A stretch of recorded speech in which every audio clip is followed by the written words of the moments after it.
जब मास्क हमें वायरस से 100% प्रोटेक्शन नहीं देता तो हम मास्क क्यों पहनते हैं?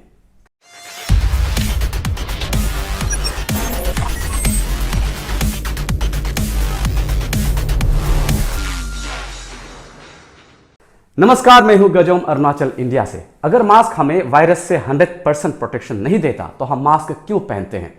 ये सारी बातें सोशल मीडिया में सुनते सुनते, दोस्तों से सुनते सुनते, अपने आस पड़ोस में सुनते सुनते मुझे लगा कि लोगों के सामने इस बात की अस्पष्टता, थोड़ी सी क्लैरिटी लानी चाहिए। इसी मकसद के साथ इस वीडियो को मैं बना रहा हूं। वैसे इस वीडियो को बनाने का मेरा कोई प्लान नहीं था, क्योंकि मुझसे भी बहुत सारे एक्सपर्ट इस पर अपनी अपनी टिप्पणी भी दे चुके हैं। लेकिन मुझे लगा कि अगर मेरी तरफ से भी थोड़ी सी कंट्रीब्यूशन समाज को दे सकूं तो मैं अपनी खुशकिस्मती समझूंगा।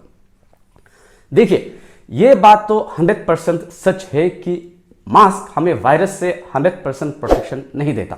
किसी भी एक्सपर्ट से मेरा सामना करवा दीजिए, वो भी यही बात कहेंगे।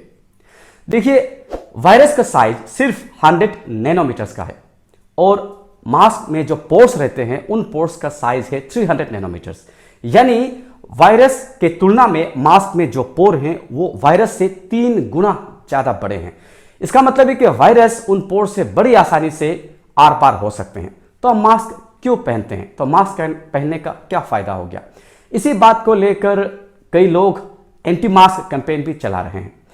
जहां तक इस वायरस का सवाल है, मैं क्या सारी दुनिया के वैज्ञानिक इसके पीछे पड़े हुए हैं, इसके बारे जानने की कोशिश कर रहे हैं। यह वायरस, इसीलिए इसे नोवेल कोरोना वायरस कहा गया है, क्योंकि यह वायरस अभी हमारे लिए नया है। चलिए, मास्क और वायरस की बात को थोड़ा सा यहां रखकर हम आगे एक लॉजिकली बात को समझने की कोशिश करते हैं। अगर आपका किसी दुश्मन से सामना होता है, अगर आपका किसी दुश्मन से लड़ाई हो जाती है, तो क्या आप चुपचाप खड़े रहकर उस दुश्मन से मार खाते हैं, या फिर आप सिर्फ एक हाथ या एक पांव से आप उस दुश्मन का सामना करने की कोशिश करते हैं, या फिर आप अपनी पूरी ताकत के साथ उस दुश्मन का सामना करते हैं?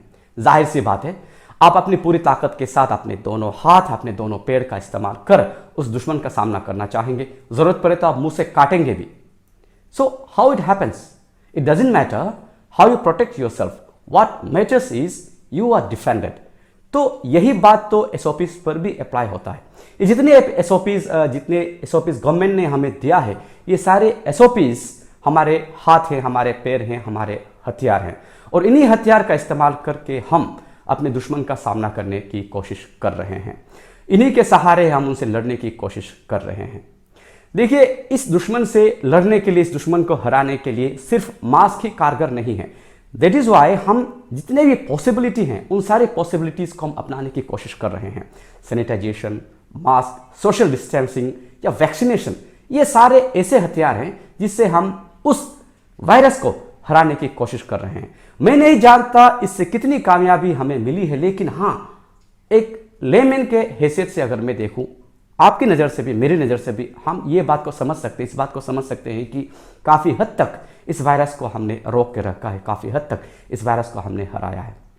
देखिए, हम जब एक गाड़ी चलाते हैं हमें सीट बेल्ट बांधने की हिदायत दी जाती है। जब भी हम बाइक चलाते हैं तो हमें हेलमेट पहनने की हिदायत दी जाती है। इसका मतलब ये नहीं कि खुदा ना खास्ता अगर आपका एक्सीडेंट हो जाता है, मेरा एक्सीडेंट हो जाता है, तो हेलमेट पहनने के बाद या फिर सीट बेल्ट बांधने के बाद हमारी मृत्यु नहीं हो सकती, हमारा मौत नहीं हो सकता। ये बात तो एकदम गलत है, क्योंकि हेलमेट पहने, सीट बेल्ट बांधे, तब भी हमारी मौत हो सकती है, तब भी हमारी मृत्यु हो सकती है। लेकिन एहतियात के तौर पर हम ये सारी चीज़ें करते हैं, क्योंकि ये चीज़ें हमारी उस दुर्घटना से होने वाली मौत के चांसेस को कई गुना कम कर देते हैं, इसे टाल देते हैं, कई हद तक कम कर देते हैं। ये सारी बातें ही SOP पर लागू होता है। आप वैक्सीनेशन करवा लीजिए, सोशल डिस्टेंसिंग मेंटेन कीजिए, मास्क लगाइए, हाथ को सैनिटाइज कीजिए, फिर भी आपको इन्फेक्शन नहीं होगा, इसकी कोई गारंटी नहीं है। आपको इन्फेक्शन हो सकता है, लेकिन एहतियात के तौर पर हम ये सारी चीज़ें करते हैं। इन सब बातों को ध्यान में रखते हुए ही मैं तो हमेशा अपने आप को फिट रखने की कोशिश करता हूँ। सुबह शाम एक्सरसाइज करता हूँ, सारे SOPs फॉलो करता हूँ। सुबह थोड़ा सा योगा वगैरह, शाम को थोड़ा सा जिम वगैरह। इसके अलावा अभी वैक्सीनेशन मैंने अभी तक नहीं करवाई किसी कारणवश। मैं अगर किसी भीड़ भाड़ वाले इलाका से जाके आता हूँ तो मैं घर में स्टीमिंग वगैरह करता हूँ।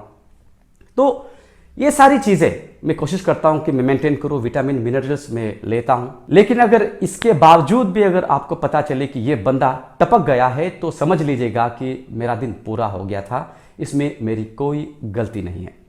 ऐसा बिल्कुल नहीं है कि मैं अमर होना चाहता हूं या फिर मुझे मौत से बहुत डर लगता है, बल्कि मैं ये सारी चीज़ें इसलिए करता हूं क्योंकि मैं समझता हूं अपने दोस्तों के प्रति, समाज के प्रति, अपने घर वालों के प्रति, अपनों के प्रति मेरी जो जिम्मेदारी है उस जिम्मेदारी को निभाने की कोशिश कर रहा हूं।